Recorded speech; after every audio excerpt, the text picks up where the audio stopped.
theme for Ukrainian history. Ukrainians have been fighting for their freedom for a very, very long time.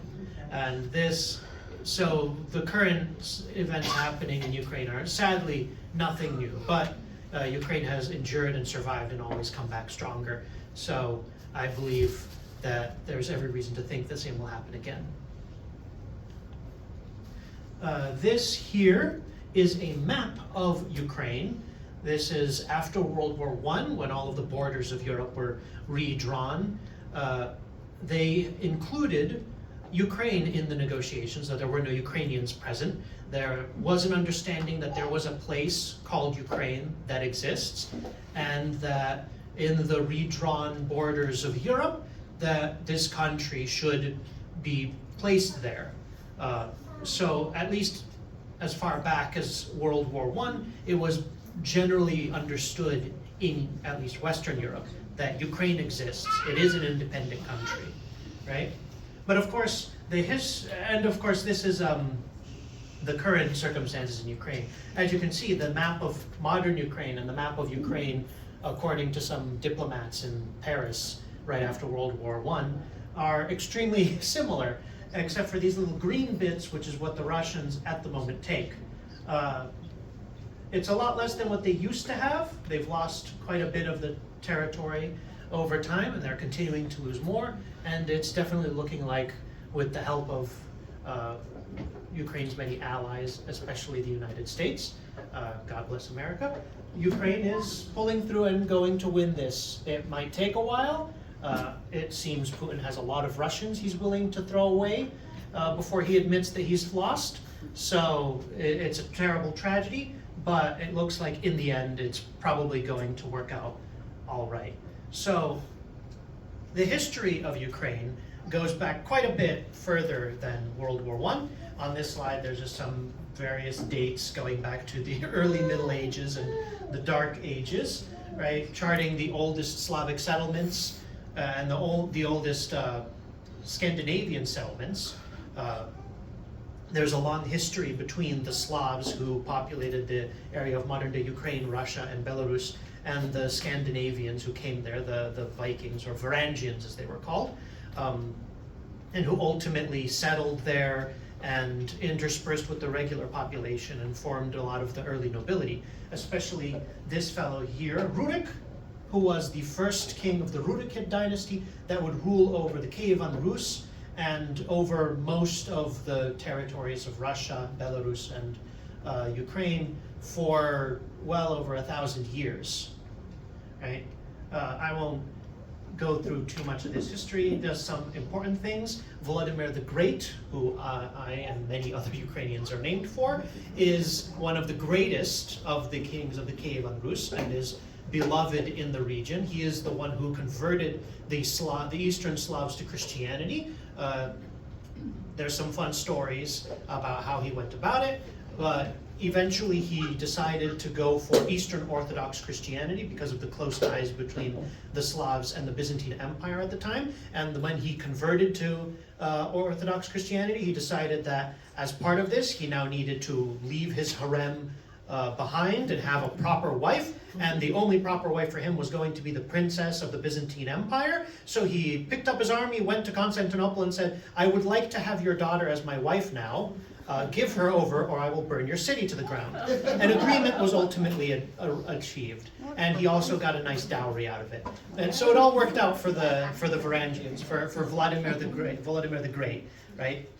But of course, this set the region on the path to Christianization, and under his reign and the reign of his successors, Kiev, the old pagan temples were all taken down, and Kiev became a city of over 100 churches. And some of those churches are still here today, although I believe they had to be rebuilt after the Soviet period. But they are very beautiful, and they have that very distinctive Slavic architecture that some of you may be familiar with from pictures of things like the Kremlin, with the sort of onion-shaped domes that are quite pretty, and they're very colorful, right? Unfortunately, the Kievan Rus eventually fell. It was first fell apart through infighting and internal rivalries, and then was unfortunately destroyed by the Mongols, like so many other civilizations and empires and states as they burned a path through the old world. That takes us to the next time that we get an independent country in Ukraine.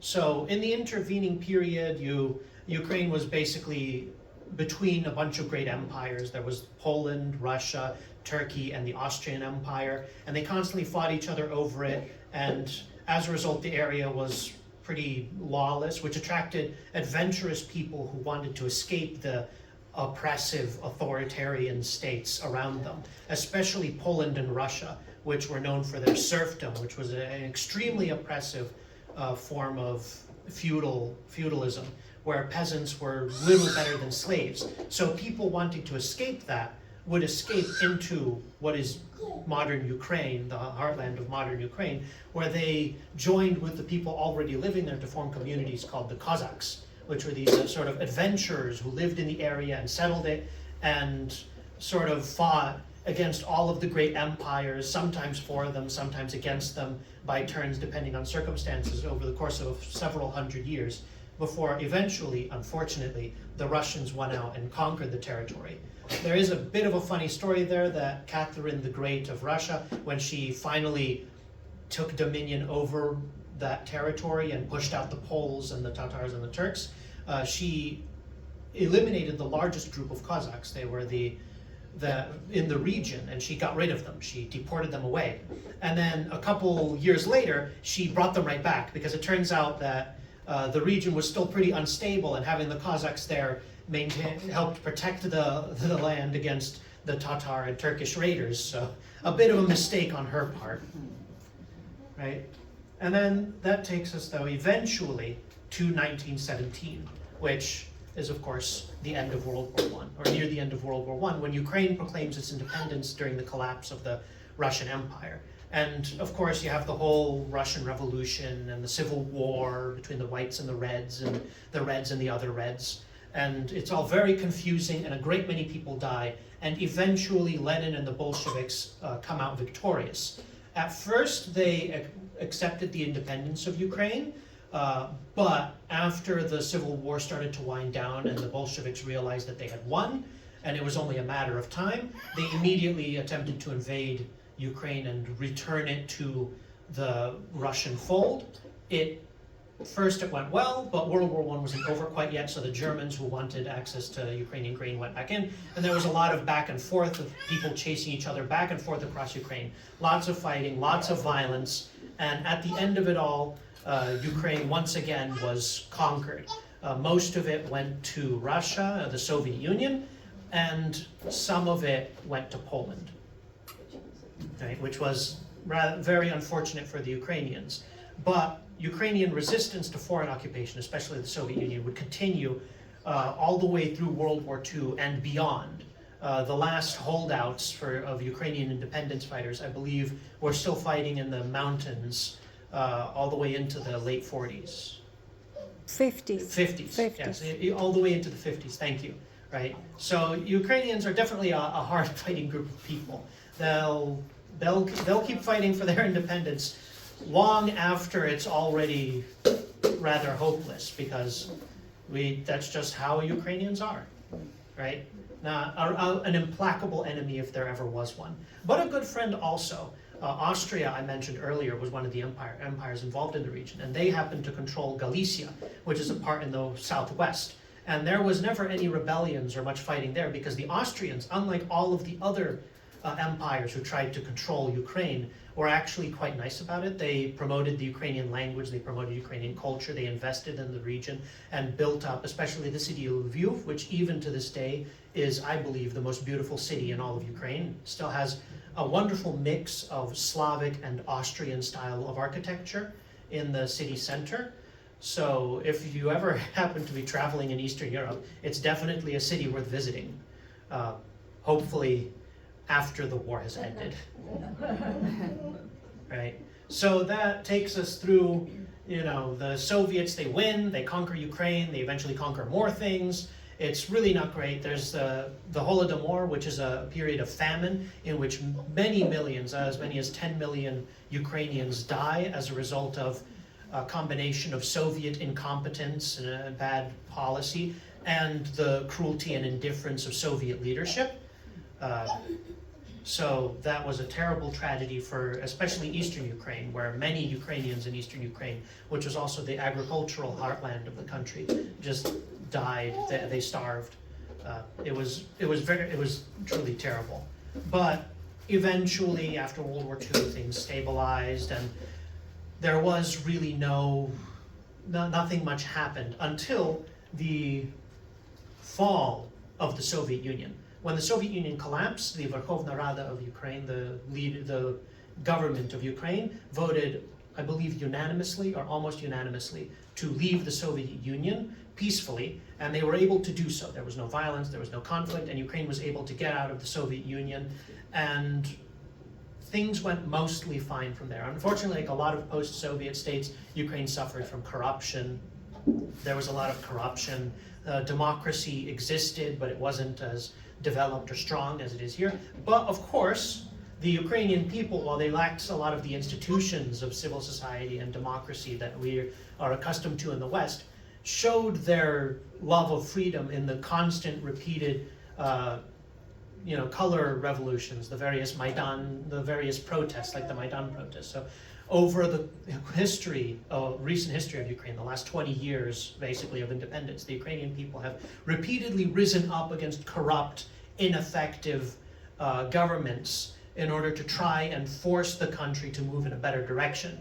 And it has been slow going, but there has been a lot of improvement, especially after the last Maidan revolution. There was a great deal of improvement in the country. I know myself personally, having visited before and after the ousting of Yanukovych, it was night and day. There was a lot more economic development. People seemed to be happier, have more purpose in their lives, right? So Ukraine was definitely moving on an upward trajectory, which is, of course, why Russia had to invade, because they couldn't allow Ukraine to be doing well, it seems. Like throughout much of history, the Russians can't just leave Ukraine well enough alone. There are many stories people tell about why the invasion happened and why the war happened. A lot of the time, there's an attempt to put blame on anyone except for Russia. But the simple truth is that before the war, Ukrainians did not want to join NATO. They didn't want to cut ties with Russia. If you looked at polling in Ukraine, Ukrainians wanted to be friends with everyone. Ukrainians are not a violent, combative sort who want to go out and invade and conquer and destroy others. At least not since, the Mongols came. Before then, there were, of course, Vikings. That was a slightly different story. But after, we've been a mostly peaceful bunch that just wants to be left in peace and to have friendly relations with our neighbors, right? But that wasn't enough for Putin. It wasn't enough that Ukraine was friends with Russia. He wanted Ukraine to only be friends with Russia. No connection to the West, right? And if you see, since starting in 2014 and onward, there's more and more provocations from Russia that occur as the Russians attempt to force Ukraine to go onto their side. And of course, if Ukraine's history should have taught anyone anything, it's that if you try to force Ukrainians to do something, you can be fairly certain they'll do the opposite. Right? So even those Ukrainians who might have been tempted, who might have preferred to work more closely with Russia, especially those in the East who had family in Russia, who are more closely tied with Russia, once the Russians invaded, of course, they immediately opposed it, which everyone should have seen coming, but apparently no one did. Outside of Ukraine, anyway. So yeah, that's the unfortunate circumstance we find ourselves in today, although it does look like it's only going to get better. So why does Ukraine matter today then? We know a little bit about its history, about all of its wars and conflicts, and all the attempts people have made to try and destroy Ukraine or conquer Ukraine, right? So why does Ukraine matter? Well, Ukrainian culture is, of course, very vibrant. There's a great culture of song and dance there. Ukraine, famously, is a 3-time Eurovision winner. There are not a lot of countries that can claim to be 3-time Eurovision winners. So our music is pretty good, right? And Ukraine is the birthplace of many renowned poets and musicians and scientists and engineers. The inventor of the helicopter, I believe his name is Sikorsky, he was Ukrainian. Yeah. So if you've ever flown in a helicopter, you can thank Ukrainians for that. Then, of course, agriculture. Obviously, Ukraine is known as Europe's breadbasket. It produces a vast amount of agricultural output. Some of the statistics are on here. It is the #1 producer of sunflowers. That's actually, if you remember back to the flag, right here, looks an awful lot like this picture, doesn't it? That's intentional. On the flag, the lower half, these are the fields of Ukraine, fields of grain and sunflowers. And of course, above it is the beautiful blue sky of Ukraine, right? And then, besides agriculture, in terms of mining, and there's actually a lot of mineral wealth in Ukraine.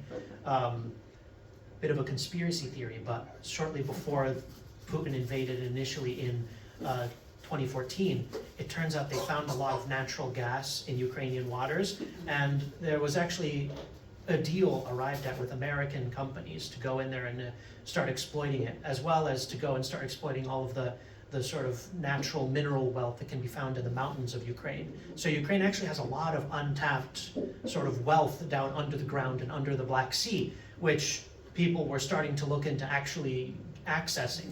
So some suggest that that might be one of the real reasons that Putin invaded, you know. Can't let Americans get in on that gas market in Europe. And then, of course, industry.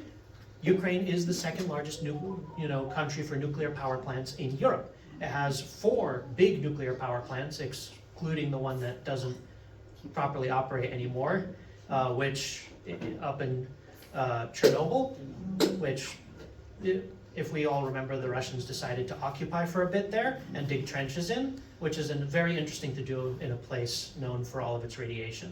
So, I guess we should have understood how the war was going to go when we saw that particular performance, right?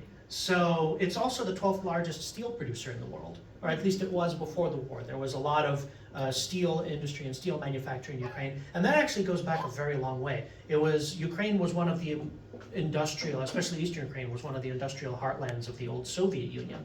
And steel industry and other heavy industry in Ukraine dates back even before that, all the way back to the Russian Empire. So Ukraine has always been industrially important and been a great source of natural resources and wealth, if it's allowed to flourish and prosper, which is really one of the things this war is about. Allowing Ukraine to finally flourish and prosper without being under the boot of Russian oppression any longer.